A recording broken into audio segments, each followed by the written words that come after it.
Bonjour à tous et bienvenue alors sur Ducascopie TV cette semaine, bienvenue pour cette chronique hebdomadaire. Alors vous l'avez vu, on est en train de passer un tout petit peu par tous les états ces derniers temps. La volatilité est définitivement de retour. La semaine passée, on a enchaîné une série de séances absolument dantesques.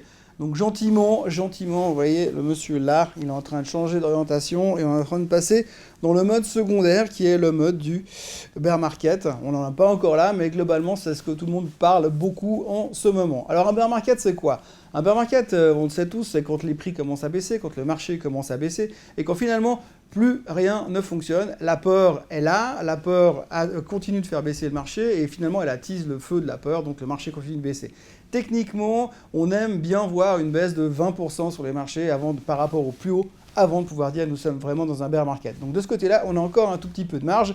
Mais il faut signaler que le marché est extrêmement préoccupé aujourd'hui par tout ce qui est globalement les niveaux des indices qui sont aujourd'hui extrêmement dans des situations délicates. On voit très bien que le S&P 500 n'arrive plus, le DAX a déjà cassé à la baisse, la tendance est cassée, le S&P 500 est revenu en dessous de cette fameuse moyenne mobile des 200 jours qui est un niveau pivot clé et très important aux États-Unis. Je rappelle pour mémoire que ça fait juste 2 ans qu'on n'avait plus jamais touché la moyenne mobile des 200 jours et hier c'est fait, on l'a à nouveau touché. Donc le stress est là, la volatilité est de retour et l'inquiétude est de retour. Alors préoccupation numéro 1, l'économie. L'économie va mal, la croissance est ralentie, surtout en Europe, c'est des grosses préoccupations. Depuis que le FMI nous a prévenu que la croissance mondiale serait moins bonne, on est inquiet, effectivement, et le plus gros, ce qui tire le plus le marché à la baisse, c'est vraiment la préoccupation de l'Europe aujourd'hui. On est vraiment très en souci. Donc voilà, c'est un peu le stress qui nous occupe pour le moment. Une deuxième situation particulière qui arrive actuellement, c'est Ebola.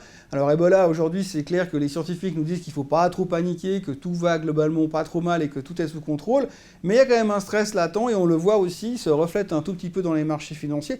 Alors pas à la baisse cette fois, parce qu'on est en train de sélectionner un petit peu les sociétés qui sont en train de cartonner au niveau de cette thématique Ebola. Alors on a quelques boîtes comme Chimerix ou Techmira qui sont en train de développer des médicaments pour contrer cette maladie. Mais de l'autre côté, vous avez aussi des sociétés comme Lakeland, par exemple, qui eux fabriquent les combinaisons jaunes, bleues, vertes avec les gros casques pour protéger les médecins qui rentrent dans les salles où les patients sont contaminés, enfin les combinaisons anti-chimiques.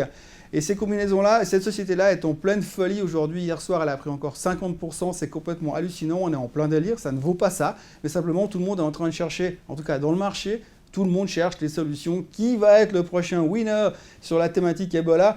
Alors, ce qui est assez intéressant aujourd'hui, c'est qu'il y a peut-être une solution à faire, c'est si vous commencez à shorter les titres qui sont pro-Ebola, vous avez deux solutions, c'est soit Ebola continue à augmenter en puissance et là on est très très mal, ou alors vous serez très riche parce que ce que vous aurez shorté va commencer à baisser et vous gagnerez beaucoup d'argent. Donc voilà, c'est très compliqué ce qu'on vit en ce moment.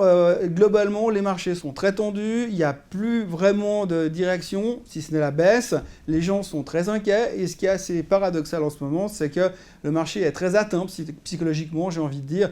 Tout le monde fait la même chose au même moment. Donc tout le monde pense que ça va baisser, donc on y va, on court, on vend, tout le monde vend et ça baisse et ça baisse. Alors que je vous rappelle, il y a 3 semaines en arrière, c'était l'euphorie totale avec la mise en bourse d'Alibaba.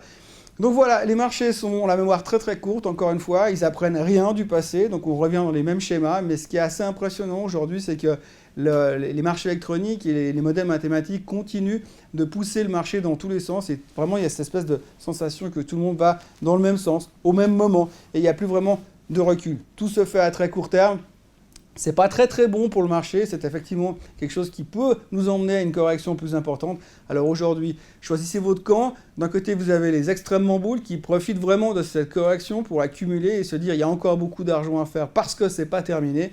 Et de l'autre côté, vous avez les extrêmement bears. Je lisais encore ce matin, certains prédisent que nous sommes de nouveau pas loin de 1987 ou de 2008, c'est selon les avis. Donc voilà, des semaines qui vont être compliquées, on est dans une zone extrêmement critique, il ne faudrait pas qu'on reste trop longtemps dans cette configuration en dessous des moyennes mobiles, en dessous des supports. On a encore un petit espoir de remonter en dessus du point de vue des marchés actions, mais c'est quand même très compliqué. Et la peur est là, et quand la peur est là, elle est généralement mauvaise conseillère. Alors maintenant, la question de cette semaine, donc, ce sera lui ou alors son copain qui est à l'intérieur.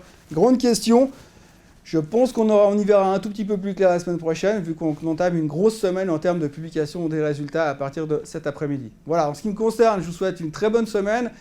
Attachez vos ceintures parce que ça risque d'être pas mal shaky, et puis on se retrouve lundi prochain. À bientôt.